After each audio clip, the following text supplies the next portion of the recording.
Bienvenidos a las predicaciones de la Iglesia Yeroviá. Sigamos creciendo juntos a la luz de la palabra de Dios.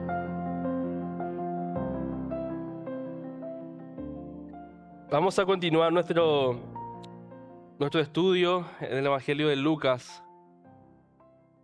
Este escrito de uno de los discípulos del Señor Jesús, uno de los que acompañó a Pablo en sus viajes misioneros.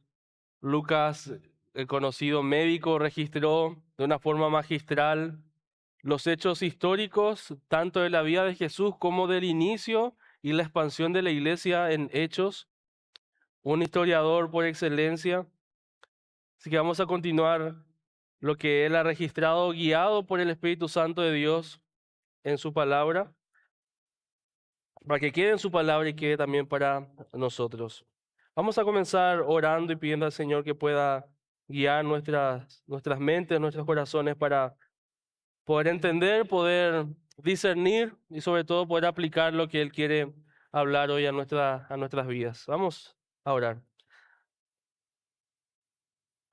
Padre nuestro, gracias Señor por tu inmensa bondad, tu inmensa misericordia.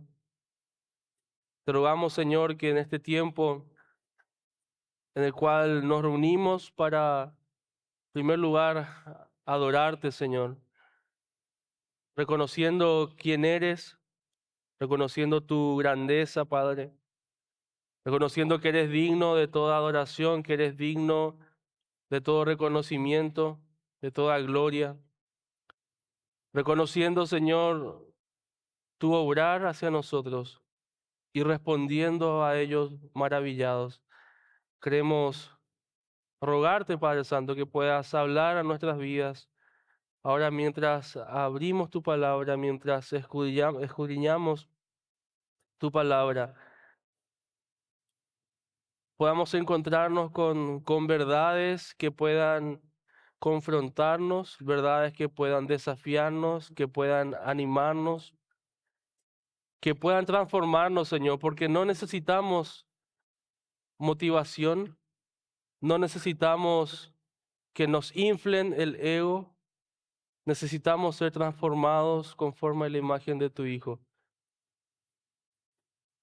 Y confiamos plenamente que tu palabra nos lleva al Hijo, que tu palabra nos manifiesta, nos revela al Hijo. Y Señor, guíanos en tu voluntad. Ayúdanos a apartar en este tiempo pensamientos, preocupaciones, ansiedades que puedan estar condicionándonos quizás. Y cosas que el enemigo y nuestra carne quieren usar para que tu palabra no llegue, no penetre en nuestros corazones. Háblanos, te rogamos, queremos escucharte. Dependemos, Señor, de lo que sale de tu boca. Háblanos. En el nombre de Cristo Jesús te lo pedimos. Amén. Se cuenta que un amigo, dos amigos, estaban conversando, estaban hablando, uno de ellos cristiano y otro de ellos ateo. No creía en Dios y a la vez también negaba la existencia de Jesús. Este amigo viene y le dice al amigo cristiano, ¿sabes qué? Yo no creo que Jesús haya existido. Yo no creo que Jesús haya existido. El cristiano le mira y le dice, sí, sí. No hay evidencia para creer que Jesús haya existido. Es una fantasía, es algo que se inventó. Fanáticos religiosos crearon esa imagen, esa idea de Jesús. No hay suficiente evidencia para afirmar de que Él fue un ser histórico real que existió. Le dice el cristiano. "Em, ¿Qué día es hoy?" Le dice, 2 de abril. ¿De qué año? 2024. ¿2024 después de quién? 2024 después de Cristo. Ah, ok. Fin de la discusión. El día de hoy o al día de hoy es muy difícil encontrar historiadores serios, íntegros, que se atrevan a negar la existencia histórica de Jesús. Son muy pocos los atrevidos y los que pasan por encima evidencia abrumadora de que Cristo, que Jesús, el Jesús histórico, fue un personaje, una persona real, que existió, que vivió en Jerusalén, que nació en Nazaret. Hay demasiada evidencia bíblica y extra bíblica que confirman la existencia de Jesús. Así que obviamente la mayoría de ellos, aunque son ateos, de, de los arqueólogos, de los historiadores, muchos de ellos no creen en Dios, pero sí afirman que Jesús existió. No creen que Él fue Dios, pero dicen que sí fue un Jesús histórico. Reconocen también que ha sido alguien excepcional, que ha sido alguien que marcó su tiempo, que sus enseñanzas perduran hasta el día de hoy. Cristo ha venido a marcar y a dividir la historia humana. Hay un antes y hay un después de Cristo. Hoy estamos justamente en el año 2024 después de Cristo. Hay un antes y un después de su venida. Pero su venida y su obra ha provocado una división que va mucho más allá de simplemente lo histórico. La división que Cristo ha causado es una división eternamente profunda en la humanidad. Por eso en el pasaje que hoy vamos a estudiar en Lucas capítulo 12, versículos 49 al 53, vamos a encontrarnos que Cristo es un nombre que divide. Cristo es un nombre que divide. Ese es el título de este mensaje. Un nombre que divide. Vamos a leer Lucas capítulo 12, versículo 49 al 53.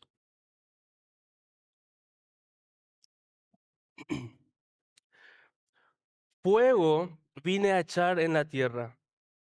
¿Y qué quiero si ya se ha encendido? De un bautismo tengo que ser bautizado. ¿Y cómo me angustio hasta que se cumpla? ¿Pensáis que he venido para dar paz en la tierra? Os digo no, sino disensión. Porque de aquí en adelante 5 en una familia estarán divididos, 3 contra 2 y 2 contra 3. Estará dividido el padre contra el hijo y el hijo contra el padre, la madre contra la hija y la hija contra la madre, la suegra contra su nuera y la nuera contra su suegra. Hay muchas cosas difíciles de entender en este pasaje, menos lo último. Eso es obvio. Sin lugar a dudas, este pasaje comienza de una forma compleja. Es difícil de entender, especialmente los primeros 2 versículos. Y le voy a ser sincero, ha sido uno de los pasajes que más trabajo me ha llevado entender y conectar con todo el contexto de lo que Lucas está diciendo, porque Jesús habla de una forma muy metafórica y una forma que tenemos que estudiar y analizar bien qué va registrando Lucas para comprender a qué Jesús se está refiriendo. Pero también el problema para nosotros se agrava un poco más al interpretar estos 2 versículos, o principalmente el primer versículo, el 49, se complica un poco más porque la versión que normalmente usamos, lastimosamente, no tiene la mejor traducción en este caso. Así que vale la pena hacer una aclaración, ¿verdad? El versículo 49, la mayoría de las versiones o de las traducciones de la Biblia, después de la Reina Valera del 60, modifican la última frase del versículo 49 Y les voy a leer la que es la versión de las Américas. Dice de la siguiente manera: yo he venido para echar fuego sobre la tierra y cómo quisiera que ya estuviera encendido. Esa última frase. Nosotros en la Reina Valera dice, ¿qué quiero si ya se ha encendido? Pero los tiempos verbales, prácticamente todas las traducciones posteriores afirman que una mejor traducción es como quisiera que ya estuviera encendido. Y cambia bastante el sentido de la oración en ese punto y tiene mucha más coherencia con lo que dice después. Es como un refrán, es como algo poético y metafórico que el Señor Jesús está diciendo y dice, yo he venido para echar fuego sobre la tierra y como quisiera que ya estuviera encendido. Pero de un bautismo tengo que ser bautizado y cómo me angustio hasta que se cumpla. Entonces vale la pena hacer esta aclaración porque a partir de ahora vamos a interpretar o vamos a estudiar este texto a partir de esta traducción o este sentido del versículo.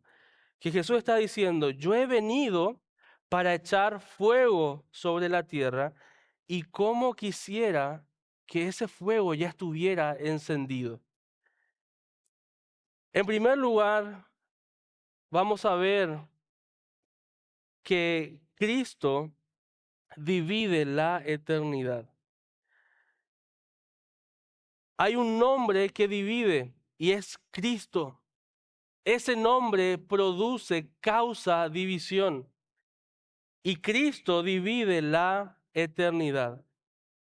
Su venida provoca un efecto dividido con implicaciones que son eternas. Y ahora vamos a tratar de entender por qué llegamos a esta conclusión de que Cristo divide la eternidad. Nos encontramos con esta frase difícil de entender y hasta chocante, muy fuerte la expresión. Dice, fuego vine a echar a la tierra.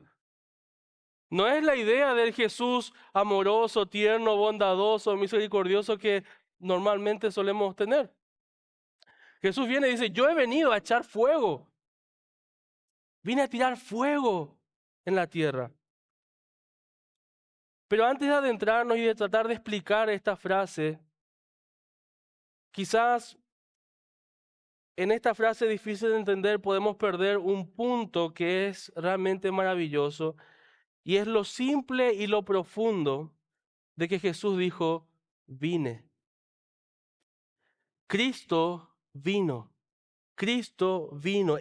Y es algo, hermanos, que nosotros no debemos tomar como algo sencillo, como algo simple. Porque el hecho de que Jesús, el Hijo de Dios, Dios mismo, diga, vine, es porque algo que nosotros nunca vamos a entender sucedió. El Dios creador de todo, aquel que creó el universo, aquel que sostiene, dice Colosenses, todo lo creado. Ese ser maravilloso, altísimo, alto, sublime, dice la Biblia, Él se encapsuló en un cuerpo humano. ¿Cómo entendemos eso? No hay manera de entender. Es algo que Dios en su poder, en su soberanía, ha logrado, ha hecho. Y hay un montón de incógnitas, misterios en la encarnación del Hijo de Dios. Pero Cristo vino, el mismísimo Dios se hizo hombre, vino a la tierra. Y no solamente vino, sino que también cumplió todas las profecías que anticipaban la venida de un libertador glorioso, de un Mesías. Cristo vino y obviamente la venida del Dios creador, el creador de todo, viniendo como quizás parte de esa creación, obviamente no podía pasar desapercibido. Obviamente iba a haber un antes y un después de Cristo en toda la historia humana.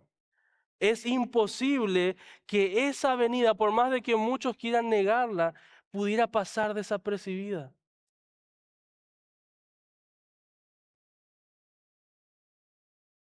Y no podía pasar y no puede pasar desapercibido, así como tampoco podemos pasar por alto el efecto que causa el elemento que Jesús está citando acá.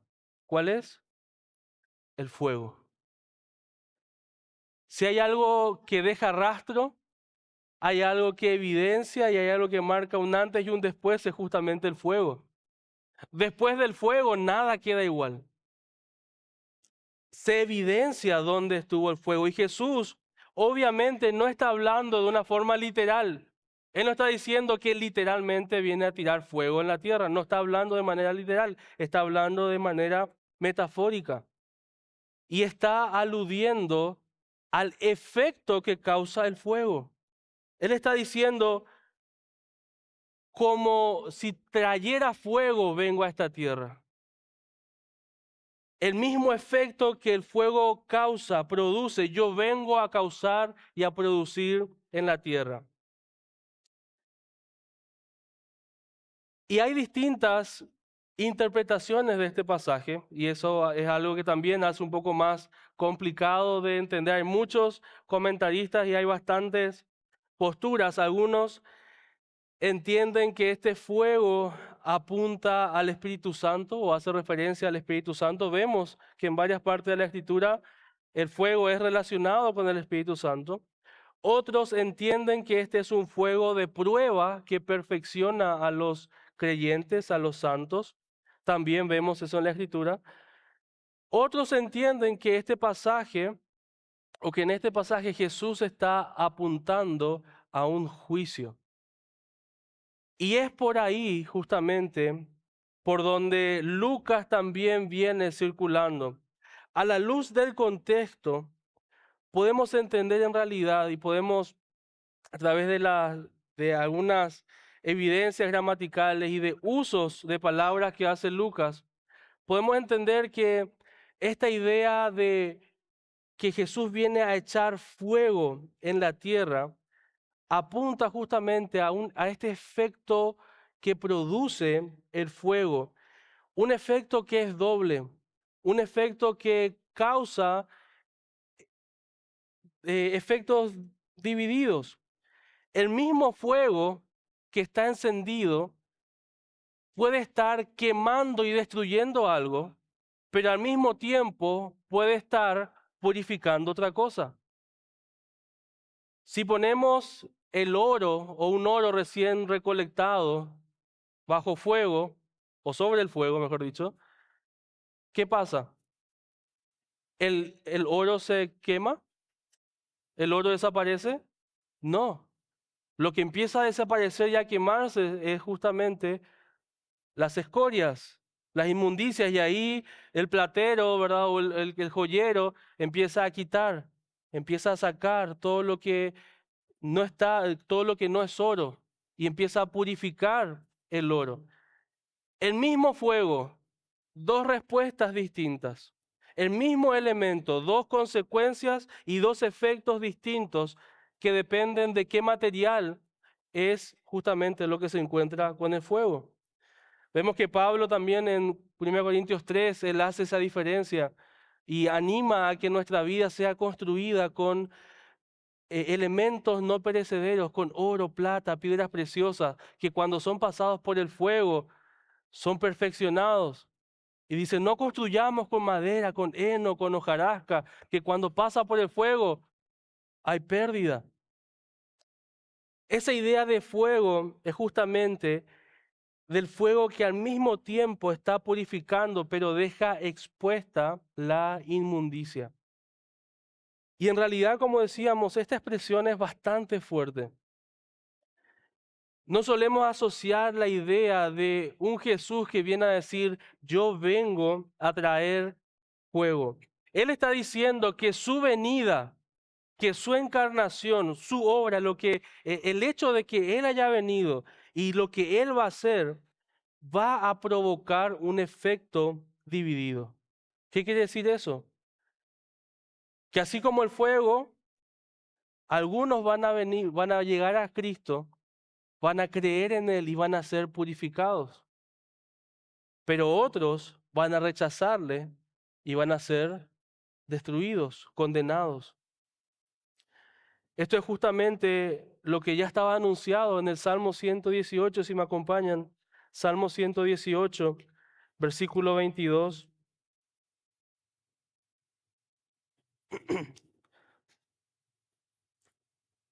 Y este es un salmo mesiánico que afirma justamente ese doble efecto que causa un mismo elemento.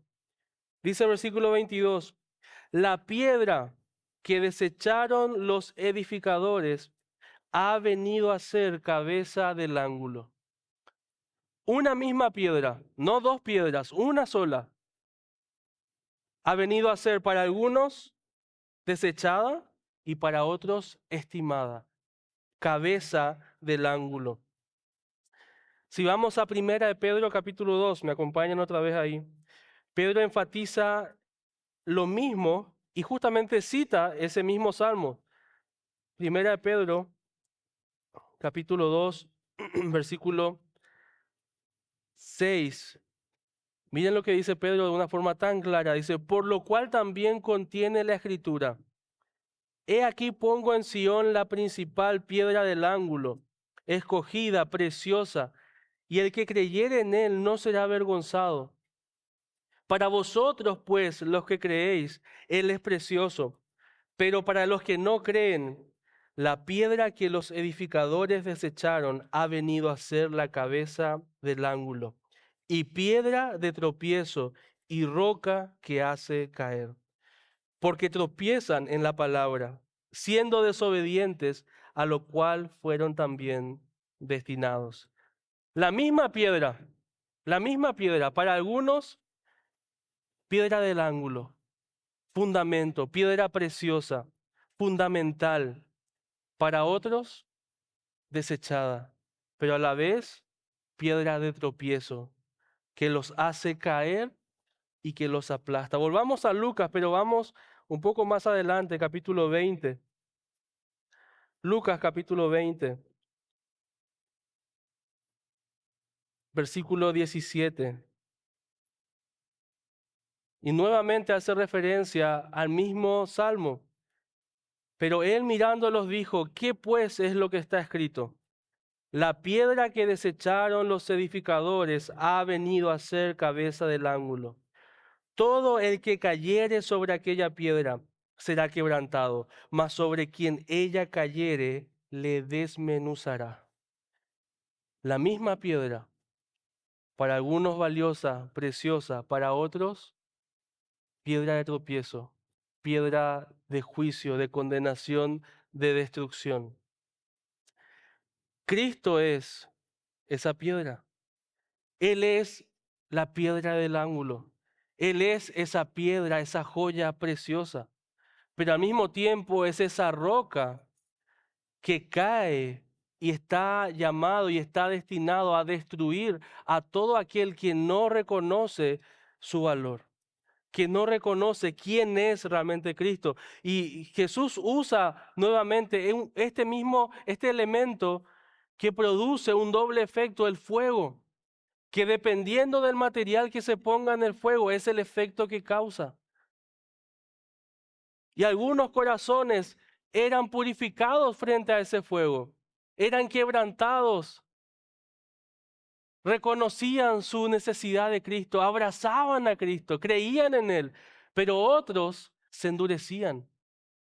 En vez de amarlo, le odiaban. En vez de obedecerle, le rechazaban. En vez de someterse, querían matarle. El mismo hombre, el mismo mensaje, las mismas obras, en algunos causaba rechazo, en otros fe. Cristo es como ese fuego que purifica o que consume. O sos transformado por Jesús o sos consumido por Jesús. Esa es la idea que Jesús está planteando con este elemento del fuego. Vengo con fuego. ¿Vengo a transformar o vengo a destruir? ¿Qué querés que haga contigo? ¿Te transformo o te destruyo? Está haciendo la pregunta del Señor Jesús. ¿Vengo a transformar o vengo a destruir? Vengo a quemar. ¿Vengo a justificar o vengo a condenar? Tengo las dos opciones. Puedo hacer ambas cosas. Como ese fuego, Cristo tiene esa doble potestad.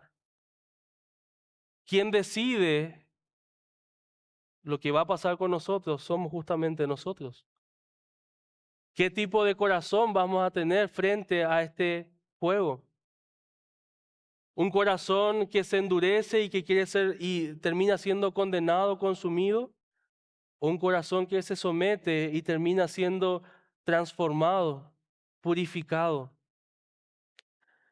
¿Saben qué es interesante? Pero es la misma idea de cuando un rey volvía a conquistar un reino que había perdido, por ejemplo.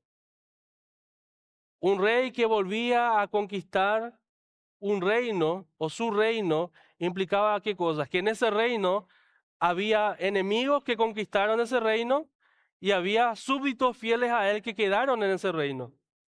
Si ese rey vuelve ya con todas las garantías para tener victoria, ese mismo movimiento, esa misma venida produce efectos distintos según de qué lado está la persona. Si la victoria de ese rey es segura, ¿quiénes son los que van a tener miedo? Los enemigos. Los que están en contra de ese rey van a tener miedo, van a tener temor, van a temblar. ¿Por qué? Porque se avecina destrucción, porque viene juicio, viene castigo, viene venganza. Y el ánimo, el corazón de esas personas justamente es totalmente negativo. Pero ¿qué hay de aquellos súbditos del rey que están esperando el regreso de ese rey? Aquellos que son fieles y leales a ese rey. ¿Qué efecto producen ellos? Ánimo, gozo, expectativa de que venga ya, que venga a destruir, que venga a sacar a los enemigos de acá, que retome su reino. Bueno, es eso a lo que Jesús está apuntando. Yo he venido para destruir a los enemigos y para purificar, para justificar, para transformar a aquellos que son leales, a aquellos que confían, a aquellos que creen. Una misma llegada, una misma venida, y acá conecta, en este punto conectamos con todo lo que Lucas viene hablando, de que el Señor regresa. Y ese regreso es como un fuego que produce un doble efecto dependiendo de quién sea. Si sos enemigo, tu expectativa, si sos alguien que está en contra de ese rey que viene, tu expectativa es de juicio, es de destrucción. Pero si sos leal a ese rey, si anhelás su regreso, si sos un súbdito suyo, tenés regocijo, festejo de liberación para aquellos que son leales a este rey. Jesús afirma que ese fuego de juicio y purificación todavía no estaba ardiendo. Dice en la versión que les leía, yo he venido para echar fuego sobre la tierra y cómo quisiera que ya estuviera encendido. Cómo quisiera que esto ya fuera una realidad. Cómo quisiera que ya sea el tiempo, sea el momento de que ya todo esté realizado, de que ese fuego esté encendido y consuma a todos los que son infieles y permanezcan aquellos fieles, que el reino sea consumado totalmente. Pero aún no era el tiempo. Había algo que faltaba o que se debía cumplir. Y ahí viene el versículo 50. Y algunas traducciones agregan un pero al principio del versículo 50. Pero de un bautismo tengo que ser bautizado, y cómo me angustio hasta que se cumpla. De un bautismo tengo que ser bautizado, y cómo me angustio hasta que se cumpla. En primer lugar, vimos que Cristo divide la eternidad. Divide la eternidad porque ese mismo Señor, ese mismo fuego produce dos efectos distintos con connotaciones eternas. Aquellos que le reciben, que le aceptan, van a disfrutar eternamente. Aquellos que le rechazan van a estar condenados eternamente. Cristo vino a marcar, a dividir justamente la eternidad del ser humano.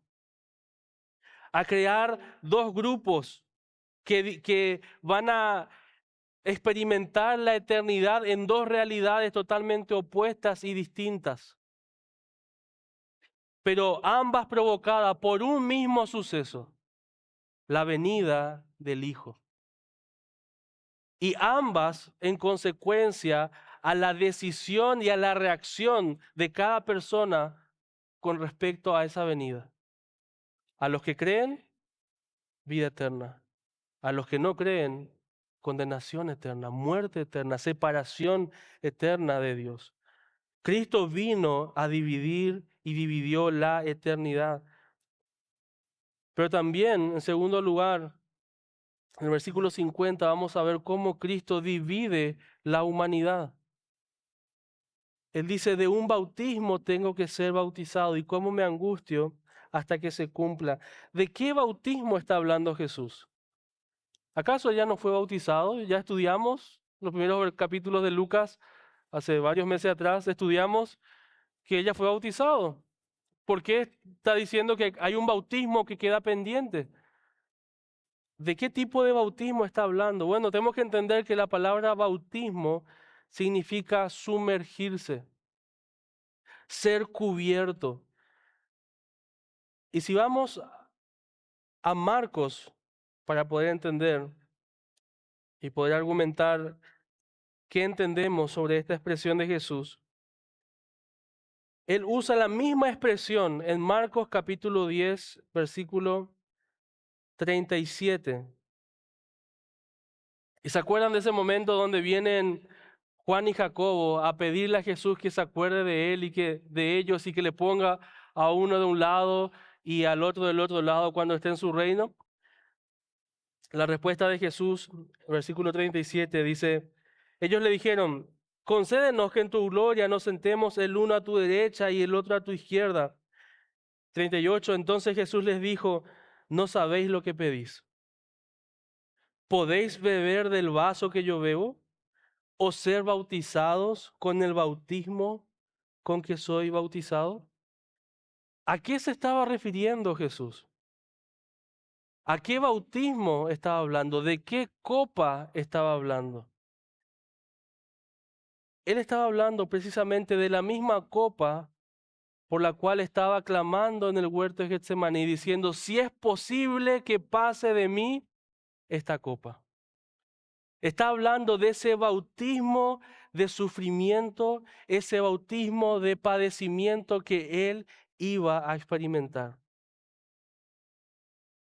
Sin dudas, Jesús está apuntando a que el bautismo que le faltaba por realizar era el ser sumergido en la aflicción y la agonía de recibir sobre sí mismo la ira divina, de recibir un castigo que a él no le correspondía, de atravesar por un dolor, por una separación, por un abandono del Padre, por algo que él no hizo.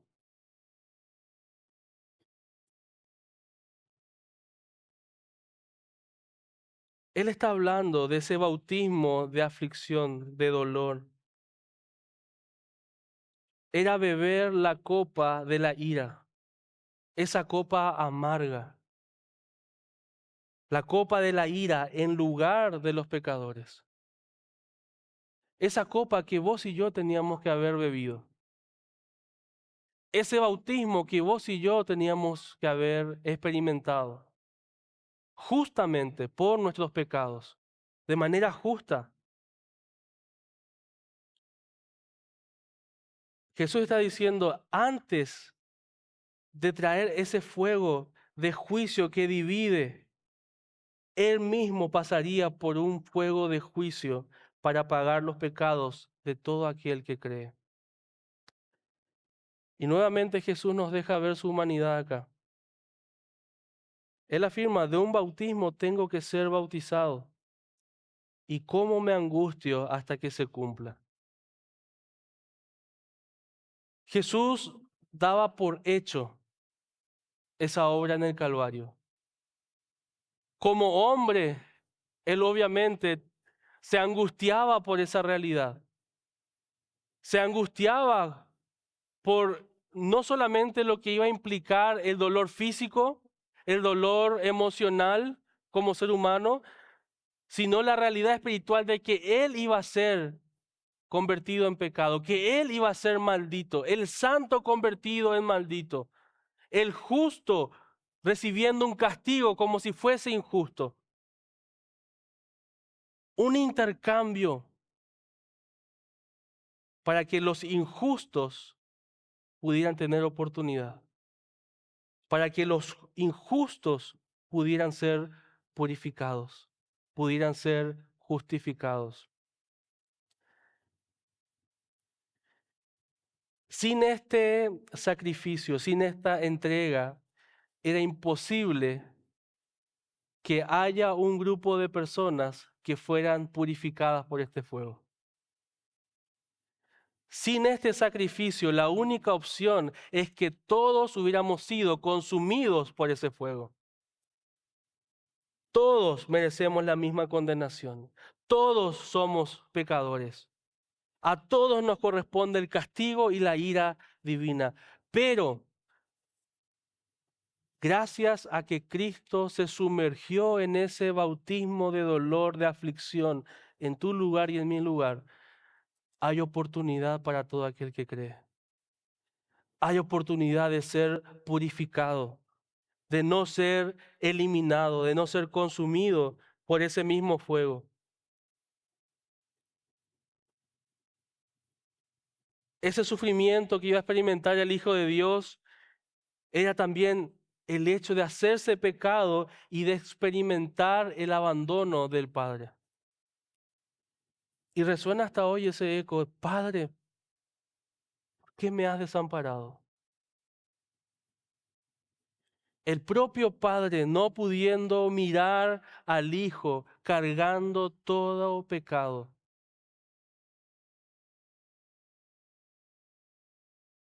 Y dice Jesús, cómo me angustio hasta que se cumpla. Él daba por hecho que eso se iba a cumplir. Él no dice, ojalá que eso no se cumpliese. Él no dice, ojalá, espero que haya una opción donde yo pueda evadir la cruz, que haya un atajo, que no pase por el Calvario, que pase por un huerto al costado y que logre esto sin la cruz. No, Él dijo, yo me angustio hasta que se cumpla. Se va a cumplir. La realidad es que me angustio. Hay una angustia. Él sabía para qué había venido. Desde el principio Él estaba en los negocios de su Padre. Él tenía un objetivo. Él tenía una misión. Cumplir el deseo del Padre. Y ese deseo incluía que su propio Hijo fuera entregado por amor a los pecadores, para que su justicia pueda ser satisfecha cuando el único inocente muriera en lugar de los culpables. El teólogo Hendrickson dice, Él vino con el fin de tomar sobre sí la carga de la ira de Dios, que resulta del pecado de su pueblo, y a sufrir las agonías del infierno del Calvario en lugar de ellos. Él vino a tomar sobre sí la carga. Isaías 53 dice, Jehová cargó en él el pecado de todos nosotros. Mediante su sacrificio y a partir de ese bautismo de fuego, de ese bautismo de sufrimiento, a partir de esa cruz, la humanidad quedó totalmente dividida. 1 Corintios 1:18 dice, porque la palabra de la cruz es locura a los que se pierden, pero a los que se salvan, esto es a nosotros, poder de Dios. La cruz divide a la humanidad en creyentes e incrédulos, entre aquellos que ven en esa cruz un mensaje de salvación y aquellos que ven en esa cruz como algo necio, como algo tonto, como locura. Dicen, para los que se pierden, la cruz es locura. ¿Estás loco para pensar que primero que exista Dios y que ese Dios se haya hecho hombre y que Él se haya entregado por nosotros? Eso es una locura. ¿Estás loco para pensar eso? Sí, tenés razón. La Biblia dice que eso va a ser locura para los que se pierden, pero yo veo esa cruz y esa locura que hizo Dios por mí, esa locura que no entiendo de cómo Dios pudo amarme a pesar de lo que soy, esa cruz representa para los que creen salvación, representa vida eterna, poder de Dios. La cruz ha dividido a la humanidad entre los que permanecen en tinieblas y los que son trasladados al reino de la luz. Colosenses 1, 13, 14, es el cual nos ha librado de la potestad de las tinieblas y trasladado al reino de su amado Hijo, en quien tenemos redención por su sangre, el perdón de pecados. Nos ha librado de las tinieblas y nos ha trasladado al reino de su amado Hijo. En Él tenemos redención, en Él somos perdonados, en Él somos hechos libres. La cruz marca esa división en la humanidad, de aquellos que permanecen en tinieblas y los que son trasladados al reino de la luz.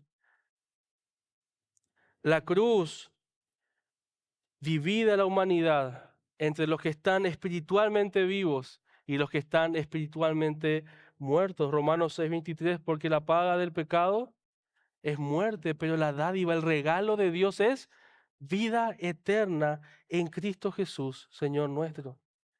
La humanidad ha quedado totalmente dividida, no solo históricamente, sino en su realidad espiritual, en creyentes e incrédulos, los que están en tinieblas y los que han sido trasladados al reino de la luz, los que están espiritualmente vivos y espiritualmente muertos. Y vamos a encontrar muchas comparaciones, muchos cuadros en la Escritura que evidencian esta separación en la humanidad.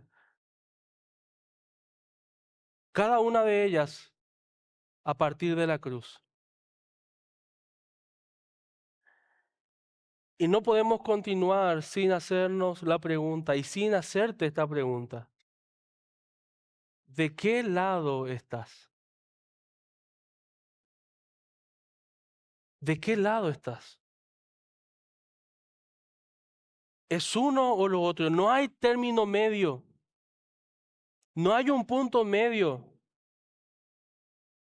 O mirás a la cruz y lo tomás como algo necio, como algo tonto, como algo absurdo, y te condenás a la perdición eterna, o mirás a la cruz y entendés la realidad de tu pecado, entendés lo que Cristo hizo por vos, para que puedas tener vida eterna, y abrazás la cruz, arrepentís de tus pecados, ponés tu confianza y fe en Cristo, en lo que Él hizo por vos, y recibís el perdón de pecado. ¿Es lo uno o es lo otro? No hay término medio.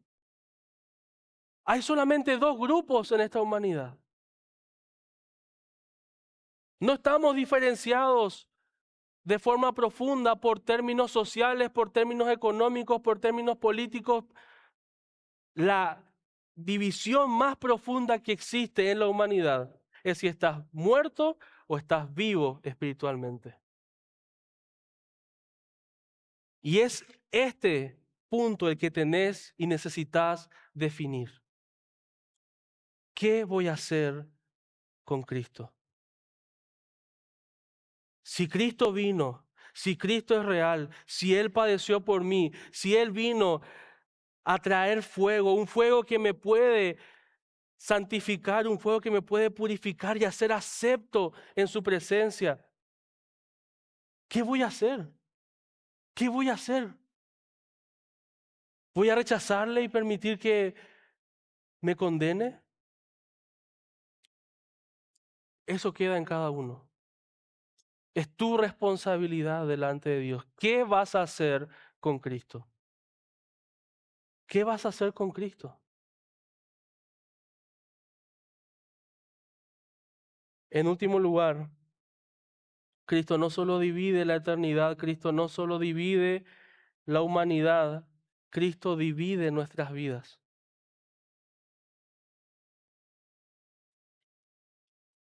Versículo 51. ¿Pensáis que he venido para dar paz en la tierra? ¿Piensan que yo vine a dar paz? No, vine a dividir. Vine a crear disensión, división en la tierra.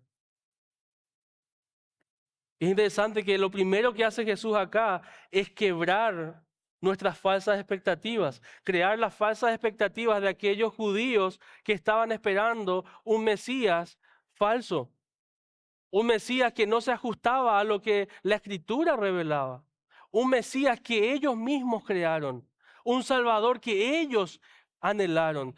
Con sus deseos carnales, con sus deseos terrenales, ellos esperaban que un Mesías que viniera a traer libertad política, libertad social, libertad económica, un Mesías que viniera a satisfacer sus deseos.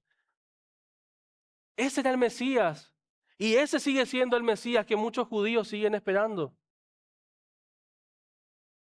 Así que cuando Jesús dice esta frase, se produjo un trastorno en la mente de los judíos que estaban escuchando. Sin duda esto reventó la cabeza de esos judíos que desde que tuvieron conciencia se les enseñó que ellos estaban esperando al príncipe de paz, que ellos estaban esperando a aquel que iba a venir a traer la paz. Lucas mismo dice que el anuncio de los ángeles al nacer Jesús, ¿cuál fue?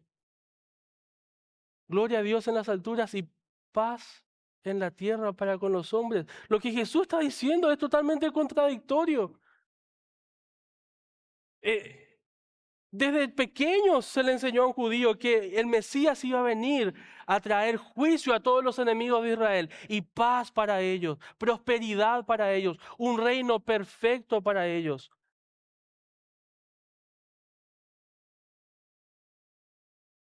Los judíos anhelaban y anhelan tanto la paz que incluso se saludan y se despiden deseando eso. Shalom, paz. No se dicen hola ni chao, se dicen shalom. Y ahora Cristo dice que viene a crear división. Cristo dice que viene a crear disensión.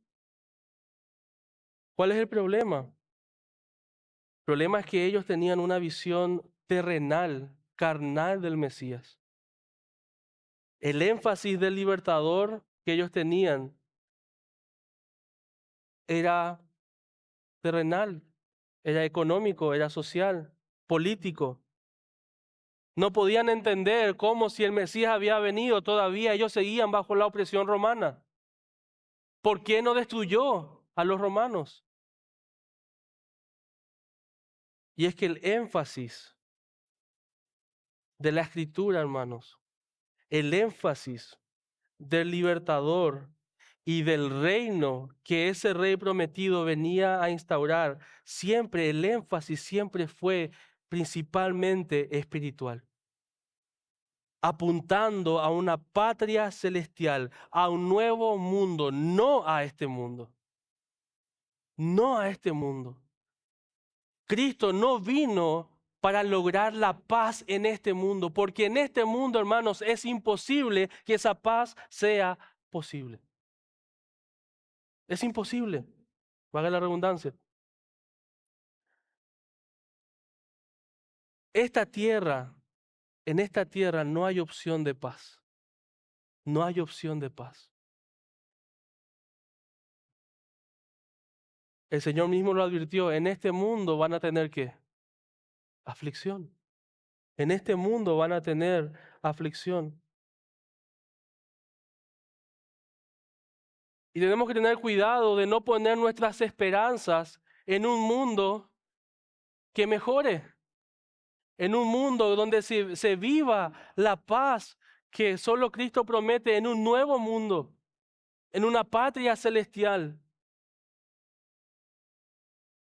Jesús no maquilla la realidad acá. Él no hace más tragable, Él no adapta ni hace más comercial o más popular su venida. Él dice, yo no vine a traer paz a la tierra. En realidad yo vengo con fuego, yo vengo con juicio, vengo a marcar una diferencia, vengo a dividir. Vengo a dividir. Vengo a traer tensión. Vengo a traer división. Hermanos, Cristo es tan opuesto al sistema de este mundo que no puede haber paz para aquellos que siguen a Jesús. Cristo es tan opuesto al sistema de este mundo que es imposible que haya esperanza de paz en este mundo para aquellos que siguen a Jesús, para aquellos que imitan a Jesús. Él mismo dijo, a mí me mataron, ¿ustedes qué esperan? Si al árbol le hicieron eso, ¿qué van a hacer con las ramas? A Cristo, el príncipe de paz, lo crucificaron. Aquel que sigue a Jesús no puede esperar aceptación. Y es preocupante, es alarmante si un cristiano vive totalmente aceptado en este mundo. Es un punto a considerar, muy importante. Si te llamas cristiano, si te llamas imitador, imitadora, seguidor, seguidora de Jesús, y en este mundo no sentís una tensión, no sentís que estás contracorriente, no sentís oposición, no hay aflicción por vivir piadosamente. Jesús dijo, Pablo dijo a Timoteo, Timoteo, el que quiera vivir piadosamente en este mundo va a padecer persecución.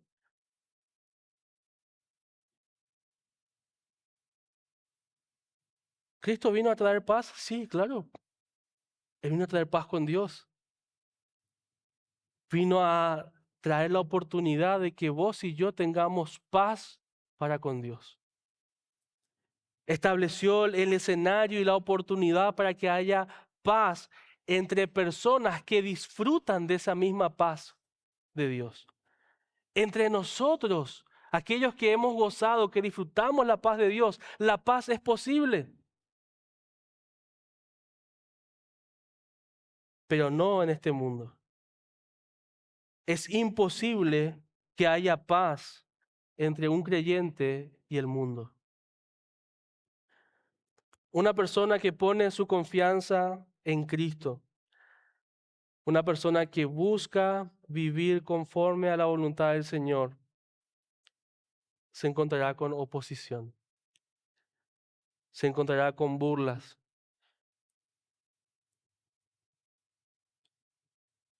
Y no a todos nos toca vivir las mismas circunstancias. Hay hermanos nuestros que están padeciendo persecuciones terribles a punta de armas, a punta de secuestro, a punta de maltrato físico, de abusos, por ir en contra de este mundo. Pero también a nosotros nos toca vivir esa oposición y experimentar esa oposición en el contexto en el cual estamos.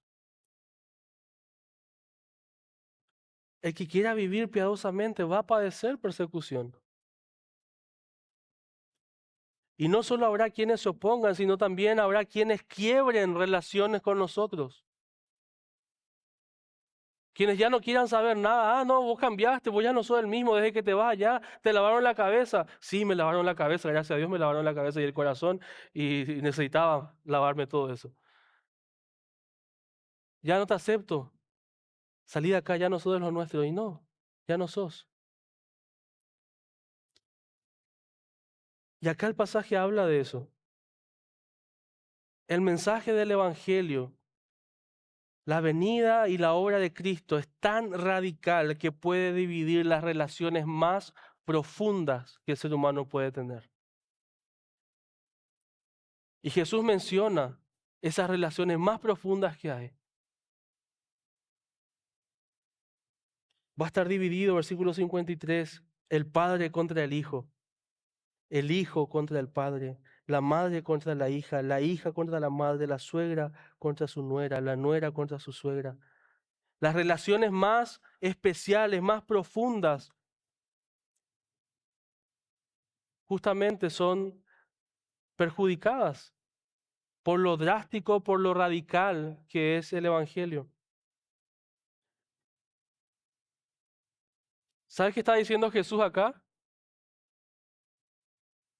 Seguirme te puede costar tu familia. Obedecerme, someterte a mí, te puede costar la relación más preciada que tengas. Sin duda, el mensaje de Jesús no era popular. No estaba suavizando, no estaba haciendo estrategias de marketing, diciendo, Jesús viene y tiene un plan maravilloso para tu vida. Él solo tiene cosas buenas para vos. Cuando llegues a Cristo vas a parar de sufrir.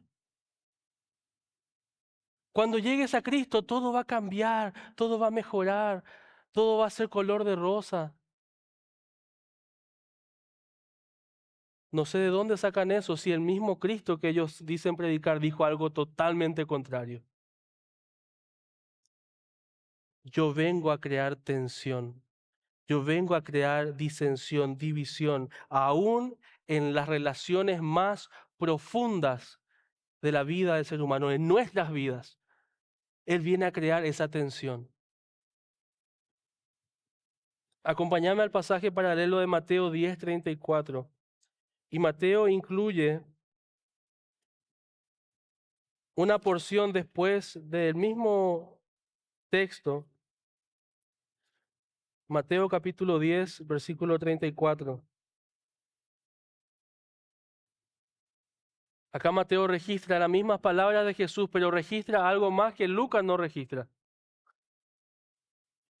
Dice, no penséis que he venido para traer paz a la tierra. No he venido para traer paz, sino espada. Porque he venido para poner en disensión al hombre contra su padre, a la hija contra su madre, a la nuera contra su suegra, y los enemigos del hombre serán los de su casa. Los enemigos del hombre serán los de su casa. Es tan incoherente, es tan llamativo como toda una familia puede levantarse en contra de uno que quiere seguir realmente a Cristo. Muchos padres incluso prefieren que sus hijos se pierdan en los vicios antes de que sigan a Cristo. Prefieren que sus hijos sean farristas, que sus hijos vayan de aquí para allá, antes de que vayan en contra de su fe tradicional, antes de que vayan en contra de lazos familiares, antes de que pongan a Cristo antes de ellos. Y sé que hay muchos jóvenes, hay muchos hermanos que han pasado por situaciones así. Pasan, experimentan circunstancias así, donde pareciera que tu propia familia prefiere que te lances al mal, al pecado, y te celebran eso, te apoyan en eso, pero cuando querés servir a Dios, cuando querés poner a Dios primero, cuando querés imitar a Cristo, hay obstáculos y trabas y trabas y problemas y oposición. Acá se cumple lo que está diciendo Jesús. Los enemigos del hombre serán los de su casa. Pero sigue, versículo 37. El que ama a padre o madre más que a mí, no es digno de mí. El que ama a hijo o hija más que a mí, no es digno de mí. El que no toma su cruz y sigue en pos de mí, no es digno de mí. El que haya su vida, la perderá, y el que pierde su vida por causa de mí, la hallará. Aquel que no me tiene como lo más importante, como lo prioritario, como la relación más valiosa, incluso antes que su esposo, antes que su esposa, antes que sus padres, antes que sus hijos, antes que sus amigos. Alguien que no me valore y me ponga por sobre todas las cosas y me dé el puesto que yo como Señor merezco y debo tener en su vida, no es digno de mí. Ese es el evangelio que predicó Cristo. Ese es el fuego que Él vino a encender.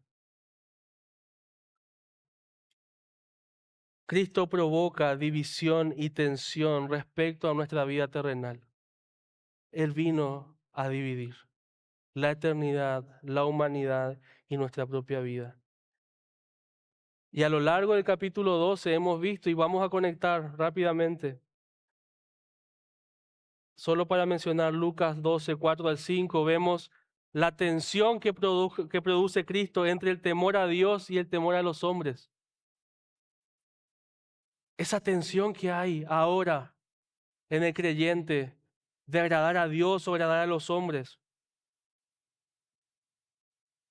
12, 15 al 21, esa tensión entre lo temporal y lo eterno, esa lucha, esa división. Seguir a Cristo implica una división de nuestras prioridades, un cambio radical de nuestras prioridades. Produce una tensión en nuestra lealtad. Implica una ruptura con antiguos hábitos, con ideas, con valores. Produce una tensión en las relaciones personales. Cristo vino a dividir. Él vino a crear esa tensión en nuestras vidas también. Va a haber división. Va a haber división. Pero elegir a Cristo siempre va a valer la pena. Pablo dijo, todo lo que yo estimaba como ganancia, ahora lo tengo por pérdida, con tal de que Cristo no sea mi pérdida, con tal de que Cristo sea mi ganancia. Si yo tengo a Cristo y pierdo todo lo demás, gano. Si yo tengo todo lo demás y pierdo a Cristo, pierdo. Porque Cristo vale más. Cristo es más digno. Cristo merece tu vida, tu adoración, tu entrega.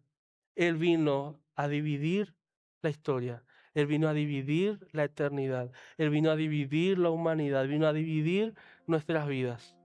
La gran pregunta es, ¿qué vas a hacer con Cristo?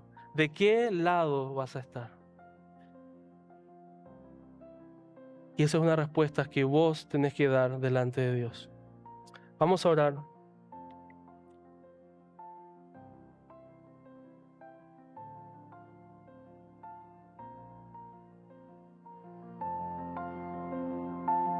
Esperamos que esta exposición haya sido de edificación a tu vida. Compártela para seguir sembrando con esperanza.